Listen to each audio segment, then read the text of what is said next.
ರಾಜವಂಶಸ್ಥರ ಕುಡಿ ರಾಜಮನೆತನದ ಯದುವೀರ್ ಒಡೆಯರ್ ಅವರು ರಾಜಕಾರಣಕ್ಕೆ ಬರಬೇಕು ಅಂತ ಯಾವತ್ತೂ ಕೂಡ ಅನ್ಕೊಂಡಿರಲಿಲ್ಲ. ಅವ್ರ ಪರವಾಗಿ ಮಾತನಾಡಲಿಕ್ಕೆ ಇಚ್ಛೆ ಪಡ್ತಾರೆ. ರಾಜಕಾರಣಕ್ಕೆ ಬರಬೇಕು ಅಂತ ಯಾವ ಸಂದರ್ಭದಲ್ಲಿ ಯಾವ ದಿನನೂ ಕೂಡ ಅವ್ರು ಅನ್ಕೊಂಡಿರಲಿಲ್ಲ.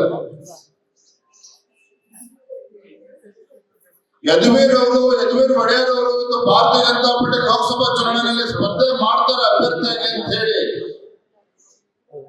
ಅವರು ಅಧಿಕೃತವಾಗಿ ಅಭ್ಯರ್ಥಿ ಅಂತೇಳಿ ನಮ್ಮ ಕೇಂದ್ರದ ವರಿಷ್ಠರು ಘೋಷಣೆ ಮಾಡುವ ಮುನ್ನ ಸ್ವತಃ ರಾಜ್ಯದ ಮುಖ್ಯಮಂತ್ರಿಗಳು ಅವರಿಗೆ ದೂರವಾಣಿ ಕರೆ ಮಾಡ್ತಾರೆ. ಡಿ ಕೆ ಶಿವಕುಮಾರ್ ಅವರು ಕೂಡ ಮಾತನಾಡ್ತಾರೆ. ಏನ್ ಹೇಳ್ತಾರೆ ಒಡೆಯರ್ ಅವ್ರಿಗೆ ಅಂತ ಹೇಳಿದ್ರೆ, ತಾವು ರಾಜಕಾರಣದಲ್ಲಿ ಆಸಕ್ತಿ ಇದೆ ಅಂತ ನಮ್ಗೆ ಗೊತ್ತಿರ್ಲಿಲ್ಲ. ನಿಮಗೆ ರಾಜಕಾರಣದಲ್ಲಿ ಆಸಕ್ತಿ ಇದ್ದಿದೆ ಆದ್ರೆ ಬನ್ನಿ ನಾವು ಕಾಂಗ್ರೆಸ್ ಇಂದ ಅಭ್ಯರ್ಥಿ ಮಾಡ್ತೇವೆ ಅಂತೇಳಿ ಅವರಿಗೆ ಮನವಿಯನ್ನು ಕೂಡ ಮಾಡ್ತಾರೆ. ಆಗ ಯದುವೀರ್ ಒಡೆಯರ್ ಅವರು ಮಾತನಾಡ್ತಾರೆ, ನಾನು ರಾಜಕಾರಣಕ್ಕೆ ಬರಬೇಕು ಅಂತೇಳಿ ಅಪೇಕ್ಷೆ ಇಟ್ಕೊಂಡು ಬರ್ತಾ ಇಲ್ಲ.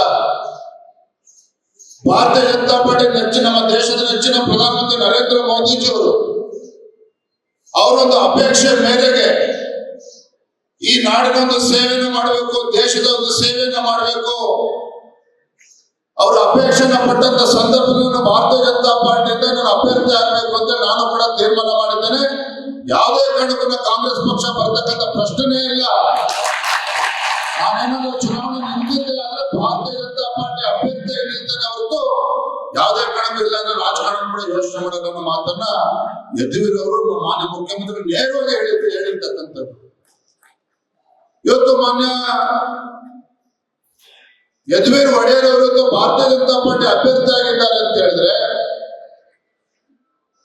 ಭಾರತೀಯ ಜನತಾ ಪಾರ್ಟಿ ರಾಷ್ಟ್ರೀಯ ಅಧ್ಯಕ್ಷ ಇರ್ತಕ್ಕಂಥ ನಡ್ಡಾಜಿ ಅವರು, ನಮ್ಮ ಪ್ರಧಾನಮಂತ್ರಿಗಳು, ಅದೇ ರೀತಿ ನಮ್ಮ ಅಮಿತ್ ಶಾ ಅವರ ತೀರ್ಮಾನದಂತೆ ಯದುವೀರ್ ಒಡೆಯರ್ ಅವರು ಭಾರತೀಯ ಜನತಾ ಪಾರ್ಟಿ ಅಭ್ಯರ್ಥಿ ಆಗಿರ್ತಕ್ಕಂಥದ್ದು. ಇವತ್ತು ಮಹಾರಾಜರು ಅಂತ ಹೇಳಿದ್ರೆ ಯಾವುದೋ ಒಂದು ಜಾತಿಗೆ ಸೀಮಿತವಾಗಿ ಯಾರು ಕೂಡ ನೋಡ್ತಕ್ಕಂಥದ್ದಲ್ಲ. ಇವತ್ತು ಮಹಾರಾಜರು ಅಂತ ಹೇಳಿದ್ರೆ ಎಲ್ಲ ಸಮಾಜ, ಎಲ್ಲ ವರ್ಗದ ಜನ ಆ ಮಹಾರಾಜರ ವಂಶಸ್ಥವನ್ನ ಇವತ್ತು ಕೂಡ ಗೌರವವಾಗಿ ಕಾಣ್ತಕ್ಕಂಥದ್ದು. ನನಗೆ ಹೆಮ್ಮೆ ಇದೆ ಮತ್ತು ವಿಶ್ವಾಸ ಇದೆ. ನಮ್ಮ ಮೈಸೂರು ಮತ್ತು ಕೊಡಗು ಜಿಲ್ಲೆಯಲ್ಲಿರ್ತಕ್ಕಂಥ ನಮ್ಮ ಕಾರ್ಯಕರ್ತರ ಪರಿಶ್ರಮದಿಂದ, ವೇದಿಕೆ ಮುಂಭಾಗದಲ್ಲಿ ಕೂತಿರ್ತಕ್ಕಂಥ ನಮ್ಮ ತಾಯಂದರ ಒಂದು ಪರಿಶ್ರಮದಿಂದ ಒಂದು ದಾಖಲೆ ಅಂತರದಲ್ಲಿ ನಮ್ಮ ಭಾರತೀಯ ಜನತಾ ಪಾರ್ಟಿ ಅಭ್ಯರ್ಥಿ ಆಗಿರ್ತಕ್ಕಂಥ ಯದುವೀರ್ ಒಡೆಯರ್ ಅವರು ಕನಿಷ್ಠ 2 ಲಕ್ಷಕ್ಕೂ ಹೆಚ್ಚು ಮತಗಳ ಅಂತರದಲ್ಲಿ ಗೆದ್ದು ಬರ್ತಾರೆ ಅಂತಕ್ಕಂಥ ವಿಶ್ವಾಸ ಇದೆ. ಅವ್ರು ಮಾತನಾಡ್ತಾ ಇದ್ರು, ಒಬ್ಬ ಸಾಮಾನ್ಯ ಕಾರ್ಯಕರ್ತ ನಿಮ್ ಜೊತೆ ಇರ್ತೇನೆ ನಾವು ಮಾತನಾಡಿದ್ದಾರೆ. ನಾನ್ ಹೇಳ್ತೇನೆ, ಸಾಮಾನ್ಯ ಕಾರ್ಯಕರ್ತಾಗಿ ನಿಮ್ ಜೊತೆ ಇರೋದು ಜೊತೆಗೆ ಇವತ್ತು ನಮ್ಮ ಕಾರ್ಯಕರ್ತರ ಭಾವನೆಗೆ ಸ್ಪಂದನೆಯನ್ನ ಮಾಡೋದ್ರ ಮುಖೇನ ಯಾವ ರೀತಿ ನಮ್ಮ ಪ್ರತಾಪ್ ಸಿಂಹ ಅವರು ಕಳೆದ 10 ವರ್ಷಗಳಲ್ಲಿ ಅಭಿವೃದ್ಧಿ ಕೆಲಸಗಳನ್ನು ಮಾಡಿದ್ದಾರೆ, ಅಭಿವೃದ್ಧಿ ಕೆಲಸಗಳನ್ನು ಕೂಡ ಮುನ್ನಡೆಸಿಕೊಂಡು ಹೋಗೋದ್ರ ಜೊತೆಗೆ ನರೇಂದ್ರ ಮೋದಿ ಜೊತೆ ಮತ್ತು ಭಾರತೀಯ ಜನತಾ ಪಾರ್ಟಿ ಒಂದು ಶಕ್ತಿಯಾಗಿ ನಮ್ಮ ಜೊತೆ ಇರ್ತಾರೆ ಅನ್ನೋ ಮಾತನ್ನು ನಾನು ಕೂಡ ಪರವಾಗಿ ಸಂದರ್ಭದಲ್ಲಿ ಇಷ್ಟಪಡ್ತೇನೆ. ಅನುಕ್ಷಣದ ಸುದ್ದಿಗಳಿಗಾಗಿ ವಿಸ್ತಾರ ನ್ಯೂಸ್ ಯೂಟ್ಯೂಬ್ ಚಾನೆಲ್ ಸಬ್ಸ್ಕ್ರೈಬ್ ಮಾಡಿ.